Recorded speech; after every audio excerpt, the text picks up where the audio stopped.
Hello, welcome to SS Unitech. Sushil this side, and this is continuation of Palantir Foundry videos. So this is the part 3, and today we are going to see about the UI overview. So in the last two videos we have seen about the Palantir Foundry, what are the benefits for using the Palantir Foundry, and then how we can create the free account for the developers in the last video.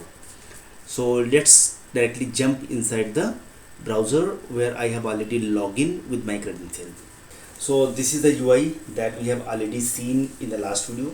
So I am going to show you few of the modules here, and going forward we will be covering all of those in detail. So the first thing you can see in the left side, we are having this menu like home, then the search, notification, and what's the new, recent, file, ontology, and applications. So all those you can see, and here I can see this AIP assist. So this AIP assist is the inbuilt AI tool for this Palantir Foundry. So for using this AIP assist, you can ask your questions and it will be going to provide us the output accordingly.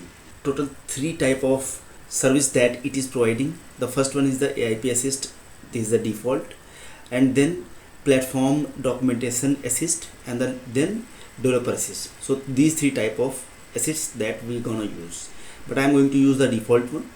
And here we can ask any of the questions. For example, the first question that it is suggesting, like how do I get my data into Foundry, we can click and it will be going to provide us the answer. We can ask our questions, and if we are getting any issue with our pipeline, we can simply ask from the AIP assist and it will help us. So here, like, it is going to provide the steps which you need to follow and by which we can get the data inside the Foundry. And one more thing, like this history is maintained up to 7 days, that you can also see from the top side. So after 7 days this message history will gone. So this is the AIP assist, and after that let me try to search for the control panel. And first let me go on the control panel. So inside the control panel you can manage on the Palantir level things, not on the project level, it will be on the Palantir level. Alright, so I'm going to show you this. So the SS Unitech is our organization that we have created, and if I can scroll downside, then you will see like manage user directories. So if I can go on the manage user directory, it will be showing us the user. As of now we have only one user, that is my name, Sushil Singh, and this is the email ID, and when the last login has been done it is also showing, and whether this user is active or inactive you can also check it from here. Let me go back, and we have few more options here. If I can go downside, so it is showing the review contact information and then assigned enroll permission. So here we can also assign the permissions. So as of now I have only a single role.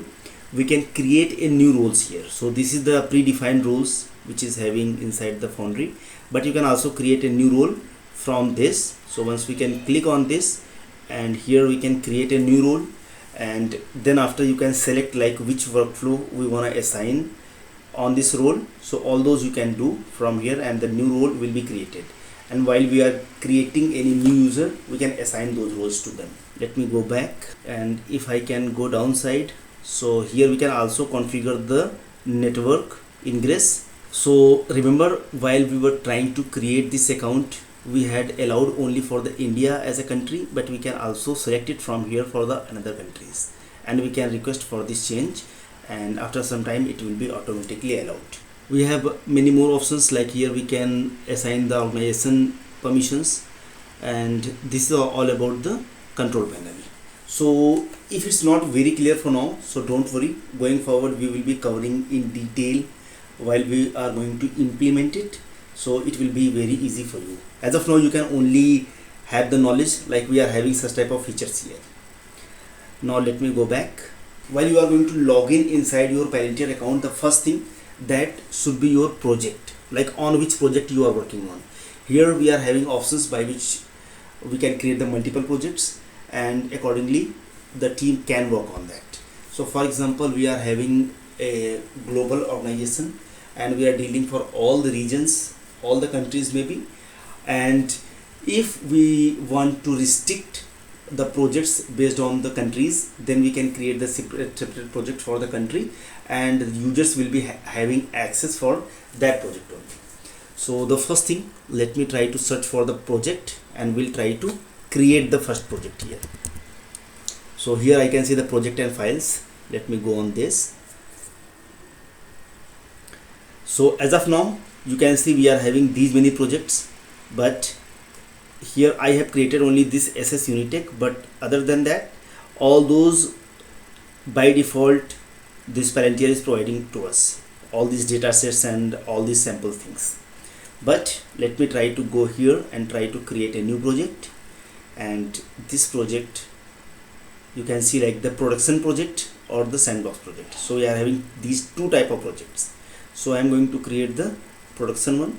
Here what will be the project name? So I am going to call this project as India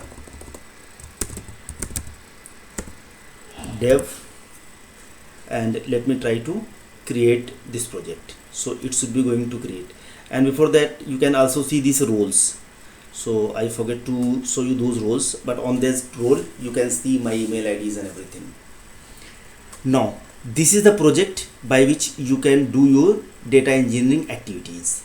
So here inside the files you can create the different folders according to your architecture of project.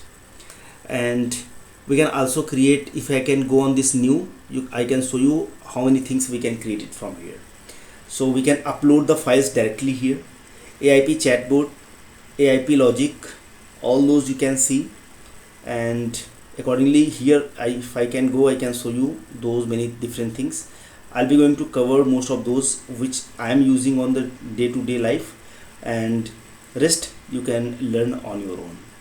Here data integration, we can also have this artifact repository, then the code repo, and then the data source, then the data set. So we are going to use the data source and data sets, all those very often, and the code repository as well. So don't worry for now, all those options is already available here.